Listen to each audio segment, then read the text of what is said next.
I had company? Do you mind if I visit with you for a while? Hey, everybody out there in YouTube land!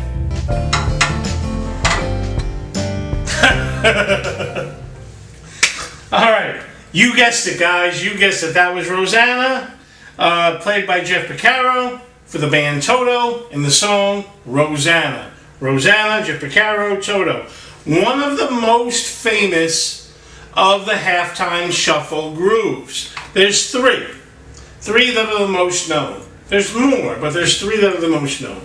Bernard Purdie's version of Home at Last with Steely Dan on the Asia album. John Bonham, Fool in the Rain with Led Zeppelin. And then, of course, Rosanna. Actually, out of the three, this is my least favorite. I love Jeff Porcaro, but I feel that this groove is better when it's a little further back in tempo. I don't like this groove that fast. And Bernie agrees with me. Even though I don't agree with Bernie on everything, I agree with him on this. Let's have him tell you.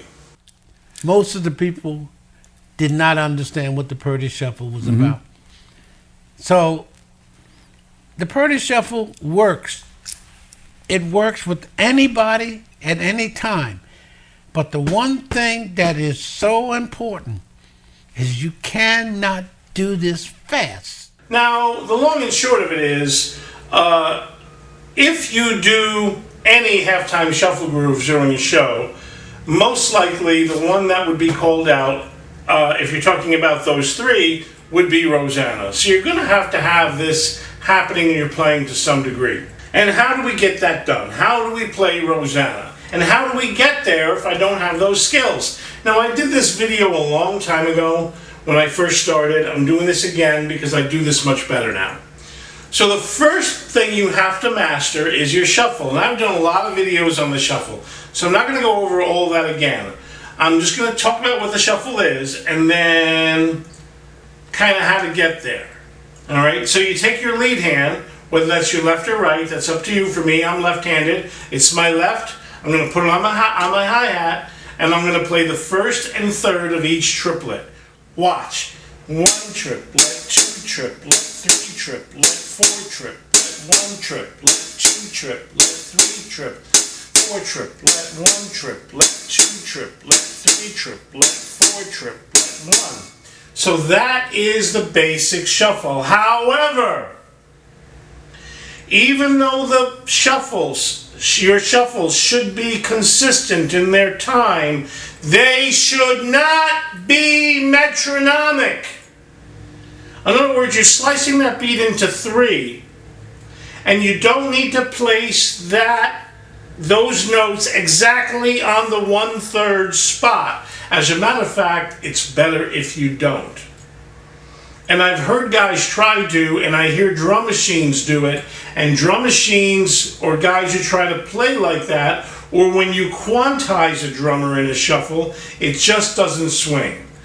So we're talking about a bounce. Is it a triplet? Sort of. Is it a 16th? Sort of. Watch.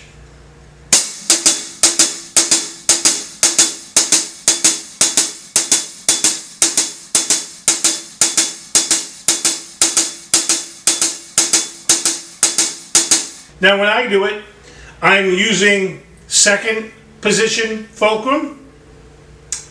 My index finger is a guide, and I'm just turning the stick into a seesaw.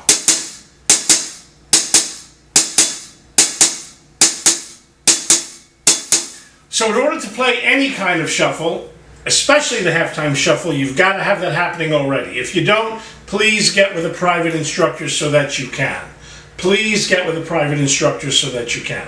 All right, the next thing you want to do is you want to get your ghost notes happening. So in most of the halftime shuffles, you have, not everyone, but you have at least some of them, the middle triple is being played by the snare. For the sake of learning it, we're going to put every middle triplet note on the snare as a ghost. Watch what I'm talking about. Now, Jeff Porcaro, honestly, in that tune, varies it. Sometimes he's doing 1 ghost, sometimes he does 5, sometimes he does 3, whatever he wants, right? He was just doing it. So watch. I'm going to do a traditional grip. 1 triplet, 2 triplet, 3 triplet, 4 triplet, 1 triplet, 2 triplet, 3 triplet, 4 triplet, 1 triplet, 2 triplet, 3 triplet, 4 triplet, 1 triplet, 3 triplet, 4 triplet, 1. Now, you want to add the backbeat on 3. And we're going to get to some of the little tricks he does there, but we're going to add the backbeat on 3. Watch. 1 triplet, 2 triplet, 3 triplet, 4 triplet, 1 triplet, 2 triplet, 3 triplet, 4 triplet, 1 triplet, 2 triplet, 3 triplet, 4 triplet, 1 triplet, 2 triplet, 3 4 triplet, 1. Now there's a couple of smart guys out there saying, hey, Jeff likes to add that ghost note after the backbeat. I'm going to say the truth about this. I've listened to that recording a gajillion times. I don't think he does it in the recording. He does it in the little tutorial he gives on it. But I don't think he does it in the recording. I'll show you Jeff's little tutorial on it. Now I'm going to add the backbeat on the 3rd beat on the snare drum, and I'm going to ghost the 2nd note of the 3rd triplet. Something like this.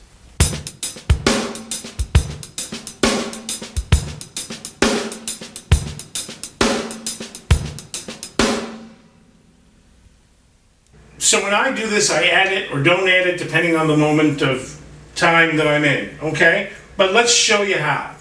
So here we go. To get this down, you've got to get good at hit, tap. There's one guy on the internet that calls it jab punch. I think that's silly.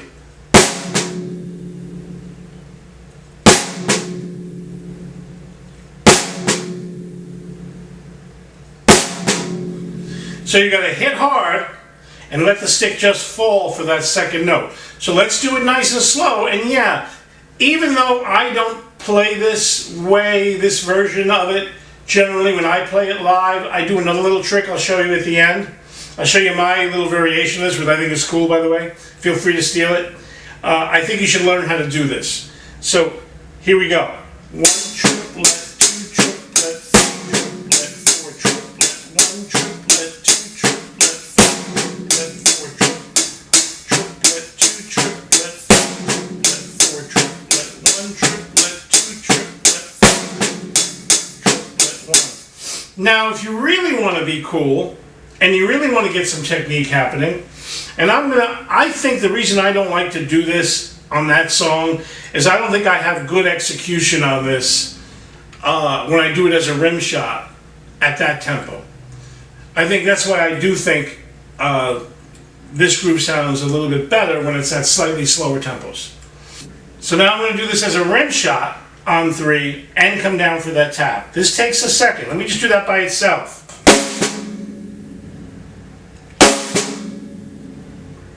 Shot, tap. So here we go. Watch.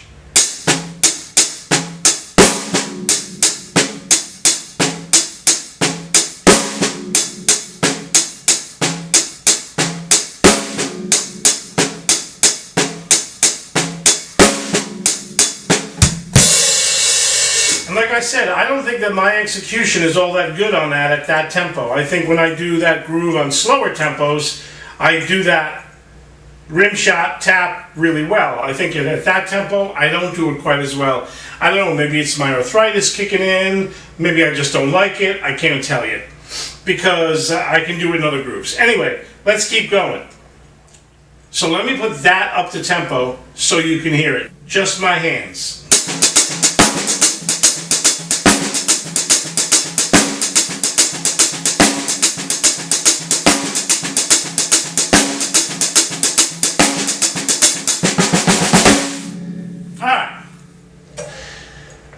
Again, it's not bad. It's not bad, that 2nd note, but I don't think it's necessary, and I don't think at the tempo of the tune it really needs it. Okay.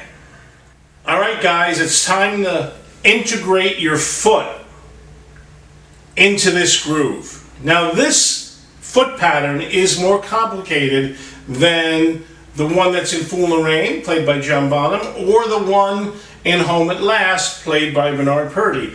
Both those tunes have an easier foot pattern and the tempos are a little bit slower, so they're a little easier to play. So learn those first. And I've got things on my channel, videos on my channel about those grooves. So let's integrate the foot now. So the foot pattern, you know, very famously, he talks about doing Bo Diddley on his feet. It's kind of a slight perversion of Bo Diddley. And so here's the basic counting of your foot pattern. Remember, I'm left-handed, I'm playing this with my left foot. If you're right-handed, you're playing with your right foot, and your lead hand's going to be your right hand if you're right-handed. So here we go. 1, the da of 2, 4, the da of 1 in the next bar, and 3. So let me put a little time to it. I'll count it in, and we'll do it a couple times. Just the foot pattern. So you can kind of feel it in your bones. 1, 2, 3, 4. 1, 2, 3, 4. 1, 2, 3, 4. 1. Sometimes he does that double, sometimes he doesn't. 1, 2, 3, 4. 1, 2, 3, 4. 1, 2, 3, 4. 1, 2, 3, 4. 1, 2, 3, 4. 1, 2, 3, 4. 1. Now, let's go right, let's throw ourselves in the pool. Right here, I'm going to put that shuffle nice and slow and integrate that bass drum pattern. 1, 2, 3, 4. 1, 2, 3, 4. 1, 2, 3, 4. 1, 2, 3, 4. 2, 3, 4. 1, 2, 3, 4. 1, 2, 3, 4. 1, 2, 3, 4. 1, 2, 3, 4. 1. And that beat 3 is very optional. I mean, that would be playing 3 on the bass drum with your snare.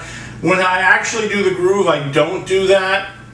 I'm sort of learning the pattern. You can do that or not do it. I'm not going to do it here now as I play the full groove nice and slow. All right, we're going to do a nice slow version. I'm going to leave out that last 3, so I'm not playing them together. I like that sometimes, but I don't like that on this groove. But I will add the double at the very end. 1, 2, ready, go.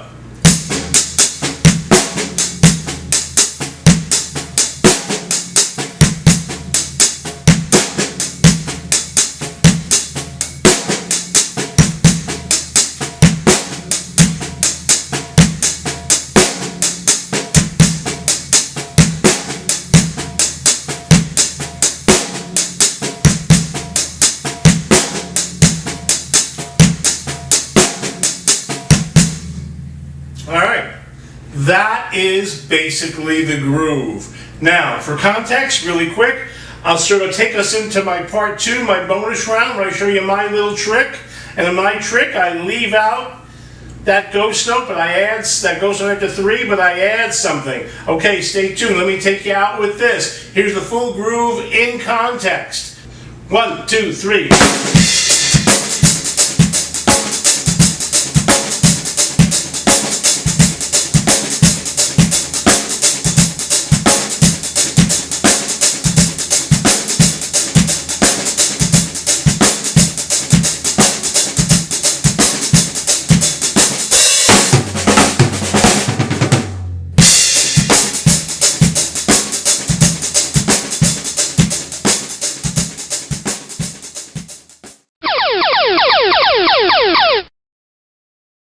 This is kind of stolen a little bit from Dave Garibaldi.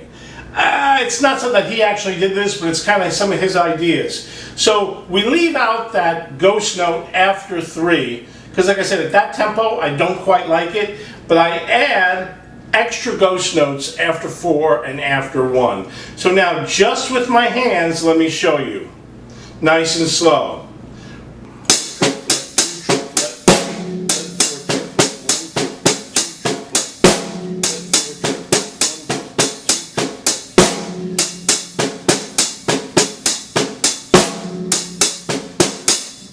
Those extra little things at the end, watch when I put this closer to tempo, just my hands.